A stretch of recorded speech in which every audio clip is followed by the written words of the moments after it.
Assalamualaikum kawan-kawan, jumpa lagi. Ayo kita cocokkan kepala yang sesuai, teman-teman. Wah, belum sesuai teman-teman. Masa Ipin jadi beruang? Oh no. Yeay, ini kan Nobita teman-teman, bukan kepalanya beruang. Yang ini juga salah teman-teman. Ini kan kepalanya ninja samurai teman-teman. Masa ini Masya teman-teman. Kita coba lagi dengan kepala yang lain. Yeay, akhirnya kita menemukan kepala beruang teman-teman.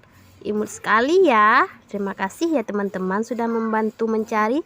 Jangan lupa di subscribe channelnya.